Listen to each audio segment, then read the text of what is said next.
Greetings everyone. Welcome to the new series that we are starting today. The title of the series is Gender and History of India from 1500 to 1950 CE. In this series, we shall be taking up several aspects related to women, their participation in several fields of life, during the early medieval period, as well as during the colonial period and the post-independence period. So, the first lecture from this series will deal with gender and history of India from 1500 to 1750 CE. Irfan Habib has divided the post-Gupta period into three parts, that is, the early medieval period ranging from 600 to 1200 CE, then the history under the Sultanates, roughly from 1200 to 1500, and then comes the Mughal India from 1500 to 1750. Irfan Habib has used several themes like economy, polity, society, science, technology, religion, art, culture, literature, etc. to study the different periods separately and then explore the important developments pertaining to gender. It is important to note that caste as well as gender hierarchies were already quite pronounced in the pre-colonial India. And there are several complex ways in which gender relations were actually organized during this period, and the society was largely defined on the basis of caste, and the angle of class also played a very important role, though it became far more active and prominent from the colonial period onwards also. Talking about the medieval times, just like caste arrangements, patriarchy was also deeply entrenched. However, there can be no generalizations even in terms of patriarchy. Strict restrictions were placed on the bodies, movements, legal and economic rights of women, and there were, however, certain recorded exceptions and several variations also across religion, castes, regions, communities, etc. So, the position of women was slightly better among the Muslims and the lower caste communities, though almost every community was already organized in accordance with the laws of patriarchy, which were definitely not favorable for women. So, when we say or when we talk about the condition of women during medieval period or during Mughal period, we must take into account several variations as well as exceptions that existed. Women were definitely subject to several physical as well as sexual violences, and women were employed as professional dancers in the royal courts, as well as the Devadasis or the temple courtesans appear to have been another huge class of women who definitely did not enjoy similar rights and privileges as provided to the householders. A very important development that became rather all pervasive was the practice of sati. The practice of widow burning or sati became fairly common all over India by the 11th century, especially among the widows of rulers, nobles and warriors. There are several evidences like the Lekha Paddhati, which is a collection of documents from Gujarat, which shows that women could be brought and sold as slaves and were made to do all kinds of works, including the dirtiest and the toughest kinds of jobs. So therefore, Lekha Paddhati can be described as a very important source to know something in detail about the condition of women as it was prevalent during the medieval period. From 700 AD onwards, one can say that the custom of sati became increasingly popular, and it started rising in numbers, and it also came to be supported by several law books like Parashar Smriti, which was compiled during the early medieval period. And it was between 700 and 1100 CE that sati became a more frequent phenomena than earlier in North India. And if we talk about the regional spread of sati system, it was not as if it was only limited to the north. For example, there are a number of examples from Kashmir's royal families, where with the death of royal men, even the mothers, sisters and sister-in-laws ascended the funeral pyres, and sati had become a custom that came to be well recognized even in lands beyond India, for example in Java, Sumatra and Bali. So we can say that the Indian subcontinent, also several parts of Indian subcontinent started experiencing this practice on a much wider scale during the medieval period. Now sati, which was a much more common practice among the North Indian royal families, specifically in the Rajputana region. So when Raja Ajit Singh of Marwar died in 1724, 64 women mounted his funeral pyre, and when Raja Buddha Singh of Bundi was he was killed, then it was 84 women who became satis, something that has been noted by Altekar. Now, one can also say that the practice of sati was becoming more and more popular and rampant among the warrior classes of the southern peninsula also, though to a much lesser degree than their northern counterparts. So while the Maratha ruling families by this time started claiming Rajput descent, Kshatriyization, and therefore could not remain immune to sati as a practice, the frequency, however, among Marathas was not as high as compared to Rajputana. So the queen of Shahu was compelled to burn herself owing to the political calculations of her mother-in-law Tarabai. Then there are a few other cases of satis also that were recorded among the annals of the Maratha ruling families. For example, at Satara, Nagpur, Gwalior, Indore and Baroda, something that has been studied in detail by Altekar. And as has been pointed out by Altekar, Bengal had the highest incidence of sati during the later Mughal period in the country. The percentage of satis among the population of Bengal, and specifically among the upper castes, was much larger than what was prevalent in the presidencies of Bombay and Madras, or even in the division of Banaras, which was largely the stronghold of orthodoxy as well as patriarchy. The annual average of satis in the Calcutta between 1815 to 1828 roughly amounted to 370.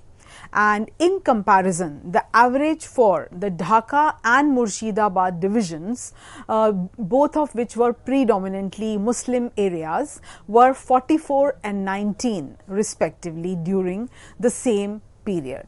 So, most of the satis in Bengal and UP belong to the Brahman caste, and one reason that has been offered by several scholars behind the prevalence of this practice was eliminating the widow's heirship of property.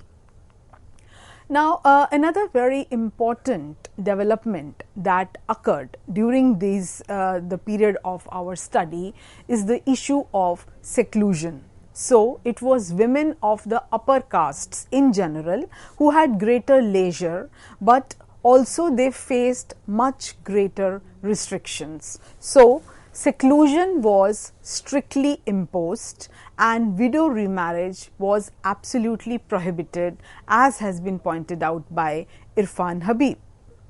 Now, if we come to studying or knowing more about women in the Sultanate period, so during the Sultanate period, just as in the case of the caste system, there was no substantial change as such in the issues related to gender or the position of women.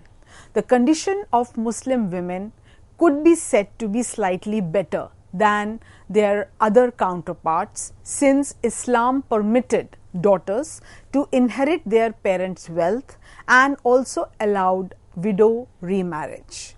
Islam's position on female literacy was also far more liberal, as Islam allowed women writing and reading, and as has been pointed out by Irfan Habib, there was a 15th century dictionary which mentioned a term, Miftahul Fuzala, that shows a small girl learning to read along with boys before a schoolmaster, though this could have been an exception or just a beginning. And there are a number of other facets also that have been studied by Irfan Habib, like working women within the households as well as craftswomen. And as has been pointed out by Irfan Habib, in the Delhi market during the 14th century, a woman slave for domestic work cost no more than a buffalo. And Sultan Firoz Tughlaq was reputed to possess more than 1,80,000 slaves, of whom 12,000 worked as artisans. And his principal minister, Khan Jahan Makbul, possessed as many as 2,000 female slaves. So, a very important aspect that next comes when we are talking about Islam or we are talking about medieval period is that of veiling and seclusion.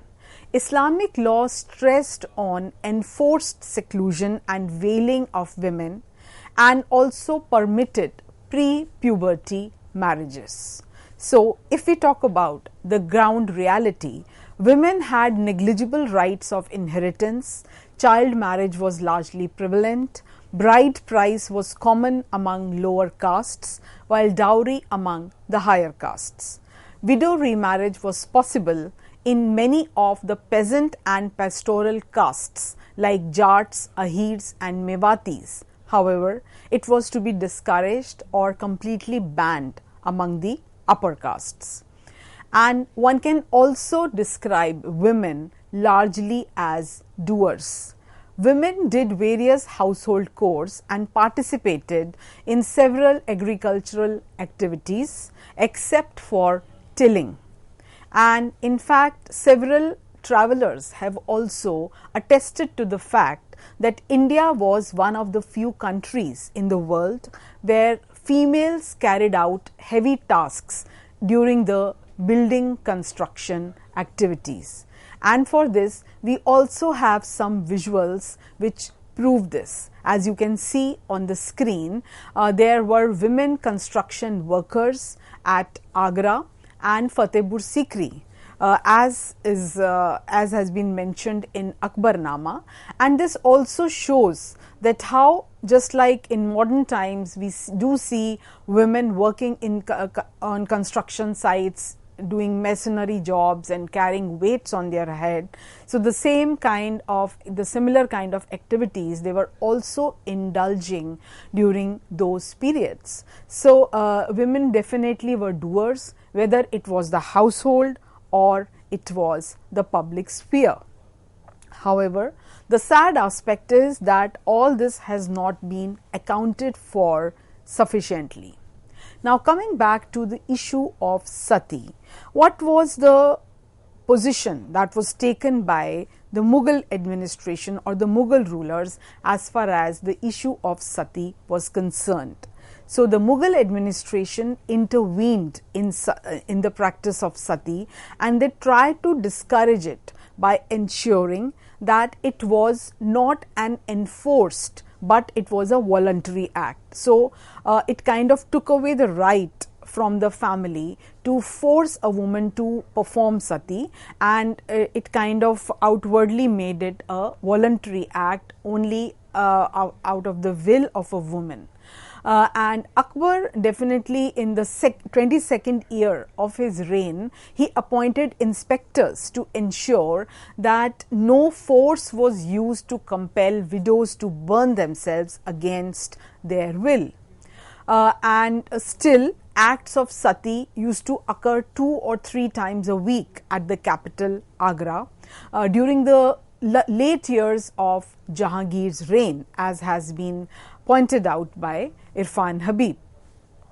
Now, coming to the status of Muslim women, women could claim a dower for themselves from their husbands as settled in the marriage contract, and they could also inherit property, though in proportions less than the male members of the family. So, these provisions definitely provided them an edge over their other counterparts. And as has been indicated by Irfan Habib, observing marriage contract documents in Surat from the first half of 17th century, it appears that husbands were forbidden from domestic violence, and they also had to ensure a minimum amount of subservience, a minimum amount of maintenance for their wives. Aurangzeb further changed the rules, allowing widows to keep the entire land grants of their husbands for life. And then we also have several exceptional cases of Mughal women who were far more educated and highly accomplished. For example, Humayun's sister Gulbadan Begum, who was educated while her husband was illiterate. Now, next I am going to discuss the status of Mughal noble women. And when we are talking about Mughal women and noble women, it does not mean that this is going to be some kind of a generalization about all women during the Mughal period. So, this specifically deals with the issue of rights and status of the royal women. So, Mughal noble women of the early colonial period in India were quite wealthy, something that was even noticed by the Englishmen.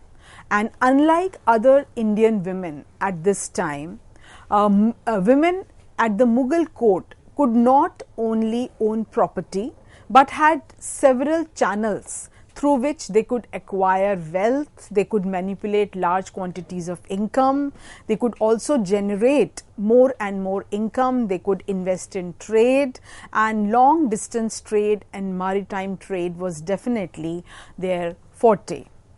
Coming to the sources of income, usually half of their allowance came from the royal treasury, and the other half was given in the form of a grant or a jagir of a district of land, that is Pargana, which often yielded more than the stipulated amount of the allowance. So, there was no discrepancy as far as the land grants were concerned, and women were definitely entitled to these land grants. And then there were special occasions like birthdays, military victories, special hunting expeditions, when Mughal women received presents from the emperor or from other well-placed courtiers, who, in order to express their gratitude or express their pleasure or to simply bestow a favor on some women, they kind of showered them with gifts, and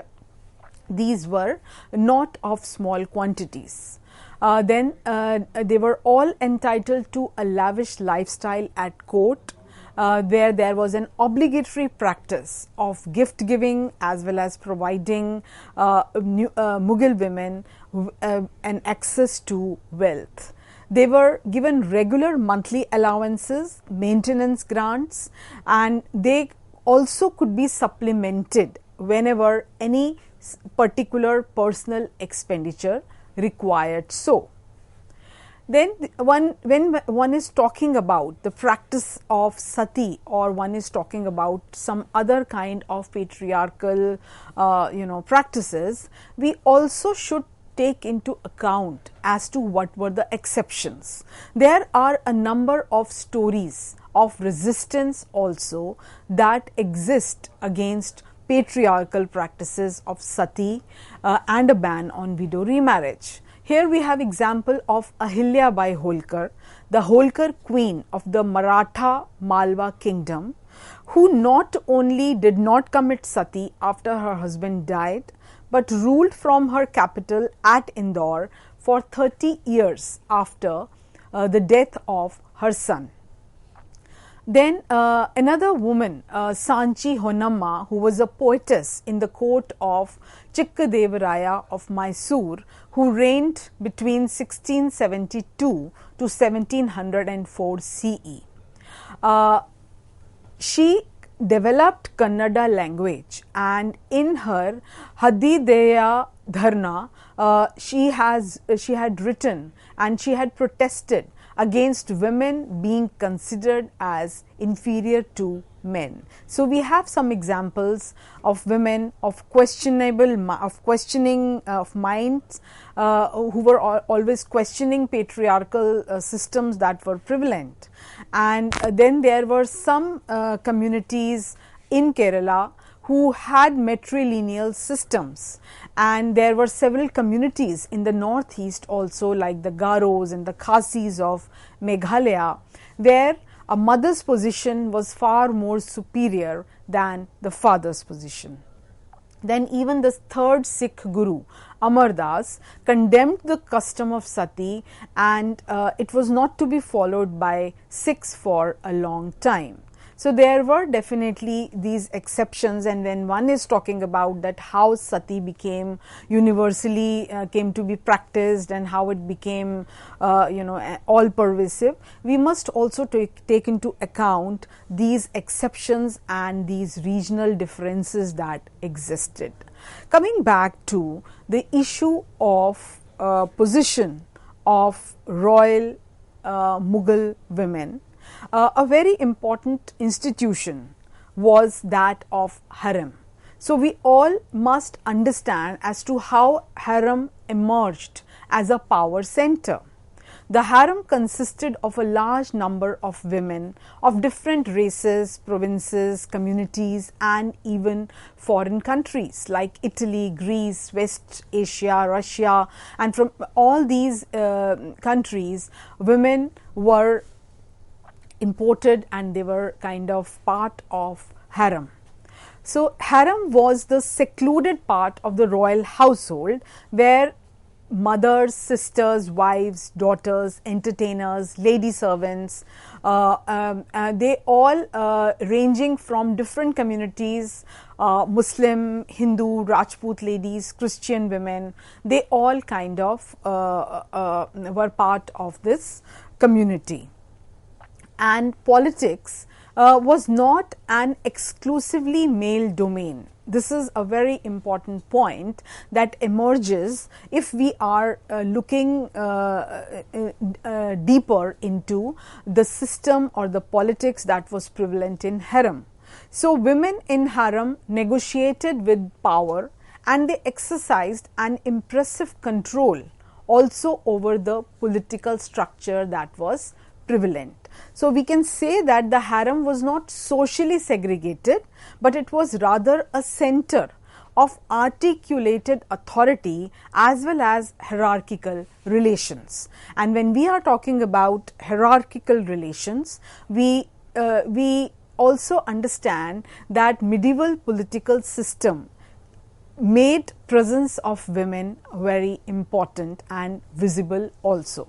The institution that was considered to be the epitome of patriarchy was also subject to several challenges from within, and at the same time it drew strength from the non-patriarchal networks. So, women's work, whether it was in the field of administration or statecraft, played a very important role in the shaping of the medieval political system, something that became more and more visible if one looks deeply into the functioning of harem. The interests of men and women combined to create a number of factions, configurations, power tussles, and these cut across the dichotomy of gender. It was certainly not possible that women could be kept away from power, and neither it was possible to provide them with unlimited power. There were definitely restrictions to their movements, but even within those restrictions and those parameters and those boundaries, they continued to prevail and they continued to exercise their authority. Thank you.